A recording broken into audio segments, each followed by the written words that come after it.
आज मुंबई उच्च न्यायालयामध्ये गुणरत्न सदावर्तेच्या पिटिशनमध्ये राज्य सरकारने जी भूमिका घेतली त्यावरून राज्य सरकार आणि गुणरत्न सदावर्ते यांची मिलीभगत असल्याचं स्पष्ट दिसून येतंय।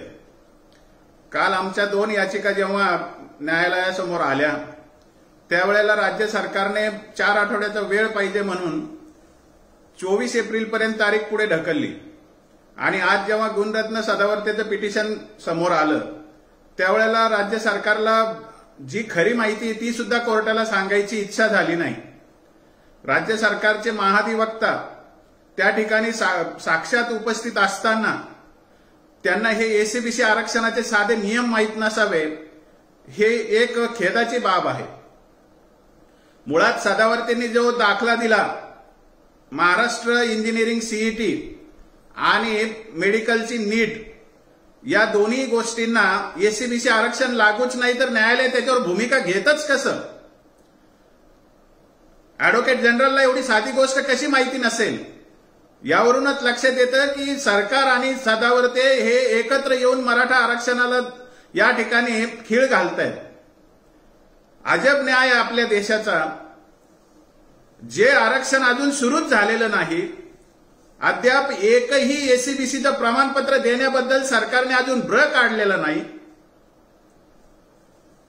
अद्याप कुठेही एसीबीसीचा फायदा मिळण्याचा कुठे अजून धुसर असं किरण सुद्धा दिसत नाही आणि तरी सुद्धा न्यायालय भूमिका घेतं की हा सगळा जो विषय आहे आरक्षणाचा आमच्या निर्णयाच्या अधीन राहील आणि हे सगळं समोर असलेले महाधिवक्ता वीरेंद्र सराफ साहेब नुसते मूकपणे बघत राहतात। यावरून एकतर ते अज्ञानी असतील किंवा त्यांचा दुष्ट हेतू असेल हे स्पष्ट होतंय। आमच्या न्यायालयाला हा प्रश्न आहे की आपण त्यांना विचारलंय की हे आरक्षण लागू झालंय का? आरक्षणाचं एखादं एसीबीसीचं प्रमाणपत्र कोणाला दिलंय का? किंबहुना एसीबीसीचं प्रमाणपत्र देण्याची सुरुवात तरी सरकारने केली आहे का? त्याच्याबद्दलच्या सूचना तरी दिल्या आहे का? असं कोणतीही गोष्ट घडलेली नसताना न्यायालयाची भूमिका अशी कशी असू शकते की हे जे एसीबीसीच्या आरक्षणाचे लाभ आहेत ते न्यायालयाच्या निर्णयाच्या अधीन असतील? खरं म्हणजे या निर्णयाने काही फरक पडला नाही प्रत्यक्षामध्ये, परंतु समाजामध्ये जो प्रचंड संभ्रम निर्माण झालेला आहे याची जबाबदारी कोणाची? हे सरकार एवढं निगरगठ्ठ आणि मराठा विरोधी भूमिका घेतंय की 26 तारखेला तो कायदा पारित केला, 27 तारखेला त्याचे बिंदू नामावली घोषित केली, परंतु हे आरक्षण एसीबीसीचं आरक्षण लागू करण्यासाठी मराठा समाजाला जे कास्ट सर्टिफिकेट द्यायचे आहेत एसीबीसी मधून ते सर्टिफिकेट देण्याचं साधं ब्रही त्यांनी अजून उच्चारलेलं नाही। त्यांनी कुठल्याही सूचना प्रशासनाला दिलेल्या नाहीत आणि एकीकडे जाहिरातीचा भडीमार करीत आहेत। मुळामध्ये या सगळ्या जाहिराती ज्या आता निघालेल्या आहेत पोलीस भरतीच्या या ओबीसी आरक्षणापुरत्या, व्हीजेएनटी आरक्षणापुरत्या आणि एसबीसी आरक्षणापुरत्या पूर्णपणे घटनाबाह्य आहेत। सोमवारी आम्ही त्या ठिकाणी न्यायालयासमोर हजर होणार आहोत आणि हे जे घटनाबाह्य प्रकरण सरकार करतंय त्याचा पर्दाफाश आम्ही पण करणार आहोत।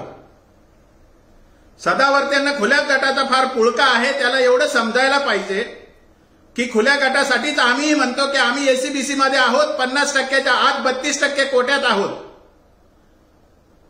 आतापर्यंत 10% ईडब्ल्यूएस आरक्षण दिलं, 23 मार्च 1994ला अवाच्या सव्वा लोकसंख्येपेक्षा दुप्पट आरक्षण दिलं। त्या आरक्षणामुळे सगळ्या खुल्या वर्गाचा मुर्दा पडलेला आहे, याच्याकडे सदावर्तेंची नजर जात नाही। केवळ मराठा समाजाचा जेव्हा विषय येतो तेव्हा गुणरत्न सदावर्ते आणि सरकार यांची मिलीभगत मराठ्यांच्या मुळावर येते। याचं आजचं न्यायालयात जी सुनावणी झाली आणि ऍडव्होकेट जनरलने जी भूमिका घेतली त्यावरून हे स्पष्टपणे दिसून येते। याचा आम्ही पूर्ण निषेध करतो या सरकारच्या भूमिकेचा आणि न्यायालयासमोर आम्ही आता पुन्हा एकदा हजर होऊ सोमवारच्या हिअरिंगच्या वेळेला। खऱ्या गोष्टी न्यायालयासमोर आणूत आणि या गोष्टी ज्या संभ्रम झालेला आहे त्या दूर करण्याचा जरूर प्रयत्न करूत, पण सरकारने जी भूमिका घेतलेली आहे की एसीबीसी आरक्षण द्यायचं आणि फायदा मात्र द्यायचा नाही, ही पूर्णपणे समाज विरोधी आणि घटना विरोधी भूमिका आहे, याची सरकारने जाणीव ठेवावी।